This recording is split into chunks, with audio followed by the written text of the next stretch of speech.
Udalak. Gaur Scan Funk moda desfilean hartu dute parte Bilboko ikastetxetako hainbat gaztek. Kontzertuak, antzerki ikuskizunak, bideo lehiaketak eta bestelako hainbat ekintza jaso dituzte euskara eta kultura biltzen dituen egitasmo honetan.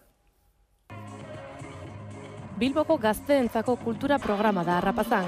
Bertan aisialdia eta euskara dira protagonista. Gaur Scan Funk moda desfilean hartu dute parte Bilboko 4 ikastetxetako ikasleak.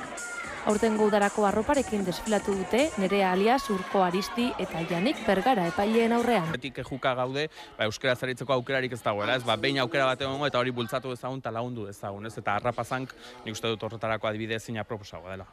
Desfilea hasi aurretik urduri agertu dira parte hartu duten 24 gazteak. Saria ez baita eskasa, ikasketa bidaiarako laguntza edo asteburu bateko surf ikastaroa 10 lagunentzat. 1000 euro uste dut, ikasbidaiarako laguntza. Kataluniatik, hortik, Bartzelona, Salou eta hori. 50ko hamarkadan eta Kuban dago oinarrituta aurtengo Scan Funken udaberri udako bilduma. Rock kontzertuak, hip-hopa, bertsoak, antzerkiak, lehiaketak, filmak, moda, denak daukalekua Arrapazan saioan.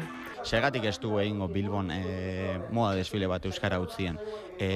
Scan Funk markadeak egingo baleu Parisen edo Nueva Yorken, naturaltasun osoz ikusiko gunke, gure ustez Bilbon egitea euskara utzean, naturaltasunez jorratu beharko dunk, ezta?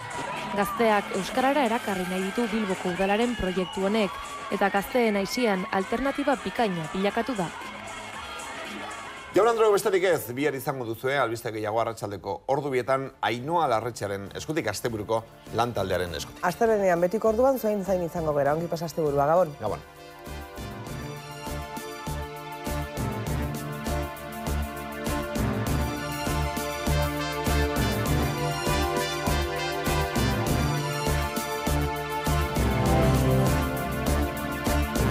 Abiadura